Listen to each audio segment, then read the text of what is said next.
Take It Away, c'était donc là le Turning Point, un groupe de gospel américain. Nous sommes toujours dans Tandem USA et Togo, le magazine radio de l'ambassade des États-Unis, que vous retrouverez tous les premiers samedis du mois, ici même. Vous êtes étudiant ou chercheur. Si vous voulez effectuer des recherches thématiques, vous avez l'opportunité de vous inscrire au centre des ressources en information de l'ambassade où vous avez gratuitement accès à Internet. Vous y trouverez aussi des ouvrages par centaines et dans des domaines variés. De temps à autre, l'ambassade organise même des débats autour d'un livre. Quel est l'objectif principal de ces débats? C'est la question que nous avons posée à M.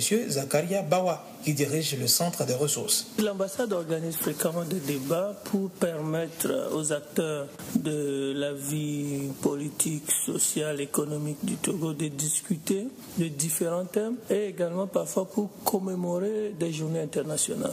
On est à l'ambassade des États-Unis. Cela veut-il supposer que tous les livres sont écrits par des auteurs américains et sont en anglais? Une partie de la réponse est oui. Tous les livres sont des livres d'Américains, d'auteurs américains, mais c'est des livres qui ont été traduits en français par notre service à Paris qui s'appelle African Regional Service, donc qui nous donne donc des livres en français, mais d'auteurs américains. Quels sont les thèmes qui sont le plus souvent débattus au travers de ces livres? Les thèmes sont variés, mais je vais classifier. On a des thèmes qui se rapportent au leadership, des thèmes qui se rapportent à la vie politique, des thèmes qui se rapportent à la vie économique et enfin des thèmes qui se rapportent à l'éducation. Comment procède le centre pour inviter les gens au débat? En d'autres thèmes, quel est le profil des invités? Nous invitons des gens que nous pensons avoir intérêt à participer au débat, des gens que le thème peut-être intéresse. Je donne un exemple. Le dernier débat que nous avons organisé, c'était sur le thème comment remporter sa première élection. Donc il va de soi que les partis politiques, les associations qui militent dans le domaine politique et tous les acteurs de la vie publique qui ont un intérêt ou un rôle à jouer dans les élections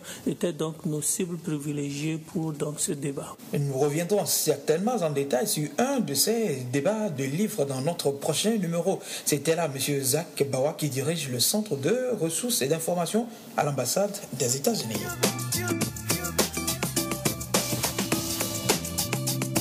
Et nous quittons cette fois-ci la chancellerie pour nous retrouver au corps de la paix qui célèbre cette année ses 50 années d'existence. Nous sommes en 2011 et bien sûr, occasion pour les responsables de l'agence d'accroître leurs activités dans les domaines cibles, l'éducation et la promotion de la fille, la santé communautaire et la lutte contre les IST, entendez les infections sexuellement transmissibles.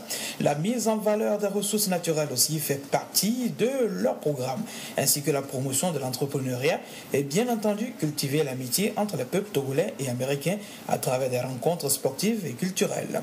Ce qui nous offre l'occasion de faire une incursion avec les volontaires du Corps de la Paix dans la région centrale, où se déroulent à chaque milieu d'année diverses activités pour et avec les jeunes. Pagala, village de la préfecture de Blita, à quelques 300 km au nord de Lomé, accueille chaque année entre mai et juillet depuis 2001 une rencontre séparée de jeunes filles et de jeunes garçons dans le cadre du camp Unité. Unité se définit comme unification, nation, initiative, travail, éducation, un programme animé d'un bout à l'autre par des volontaires du Corps de la Paix des États-Unis répartis dans les villages du Togo profond. Rose Pomble-Kounabine, directrice associée et chargée du programme éducation et promotion de la fille au Corps de la Paix, nous en dit plus sur les origines et les objectifs du camp Unité. En fait, quand les volontaires ont été envoyés sur le terrain, nous avons constaté que les filles manquaient d'informations. Elles ne se comportaient pas bien. Il y avait beaucoup de cas de grossesse. Il y avait des filles qui ne connaissaient même pas pourquoi il faut aller à l'école. Donc nous nous sommes dit qu'il faut créer un cadre où il faut donner l'opportunité aux filles d'avoir des informations sur des thèmes qui sont liés aux fléaux auxquels ces filles font face. Nous pouvons voir par exemple l'importance de l'éducation. Comment prendre une décision tout en connaissant les conséquences néfastes et les conséquences positives. Comment éviter la grossesse précoce et le sida. Le mariage forcé, l'importance d'avoir des stratégies pour éviter la pression du groupe. On te dit par exemple, toi tu es fille, je te fais la cour, tu ne veux pas accepter, mais toutes les filles de ton âge font ça. Pourquoi pas toi? Donc on développe des stratégies où la fille peut dire non, pour que les filles puissent avoir confiance en elle et dire, je vais fixer maintenant les buts de mon avenir. À Rose Combleco Nabine succède Rose Lindgren, volontaire et directrice cette année du camp Unité de Pagala. Pour elle, ce n'est pas si aisé de définir comment les jeunes filles acquièrent leurs nouvelles connaissances au cours du camp. Il y a plusieurs moyens d'y parvenir. C'est un peu difficile de dire exactement parce que nous avons un esprit d'apprentissage qui n'est pas comme l'éducation formelle. Il y a des séances, bien sûr, séances sur confiance en soi, les séances sur l'équité genre, et aussi des séances plus pratiques comme qu'est-ce que c'est l'adolescence et la puberté et comment combattre l'harcèlement sexuel. Mais il y a aussi un esprit d'apprentissage de chaque jour, chaque heure.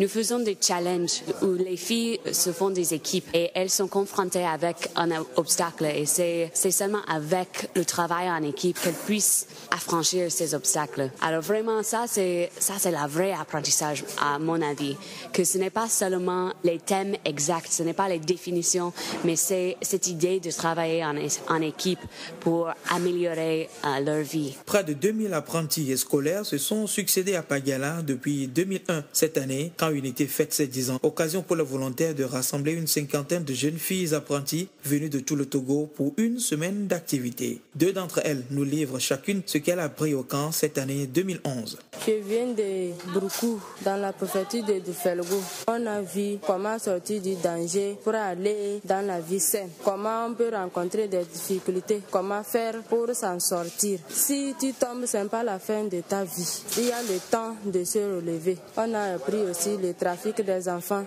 Les hommes viennent de Nigeria, ils nous trompent, ils nous amènent. C'est pour vendre nos sexes.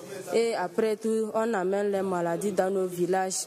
On nous a appris aussi la fécondation. Comment la femme peut passer ses règles et comment calculer ses jours. Je viens de Kifama, je suis apprentie coiffeuse. J'ai appris les choses à propos du VIH-Sida, comment nous protéger pour ne pas attaquer par le sida, comment refuser les ordres des garçons et comment avoir la confiance en soi. Quand je vais retourner dans mon village, il y a beaucoup de filles qui aiment faire ce qui n'est pas bon de faire. Je peux les communiquer à changer leur vie. Vie en société, activités génératrices de revenus, problèmes genre et tant d'autres thèmes encore abordés par les participantes. Elles s'en retournent chez elles tandis qu'arrivent les garçons et bientôt les scolaires. Le camp Unité du Corps de la Paix vivra ainsi au rythme de ses allées et venues jusqu'à la fin des vacances.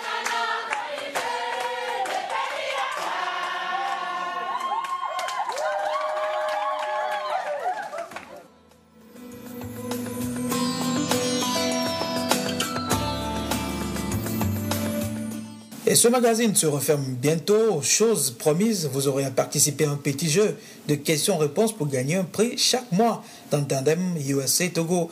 La question de ce mois, la voici. Dans quelle ville et quel État des États-Unis fut adoptée la déclaration d'indépendance des États-Unis le 4 juillet 1776? Je reprends pour vous. Dans quelle ville et quel État des États-Unis fut adoptée la déclaration d'indépendance des États-Unis le 4 juillet 1776? Si vous voulez gagner un dictionnaire bilingue anglais-français, envoyez vos réponses à cca@state.gov avant le 25 août. Vos suggestions et questions seront également appréciées à cette même adresse. Appelez-moi Ronnie. Je vous retrouve le premier samedi du mois prochain ici même. D'ici à cette date, portez-vous bien.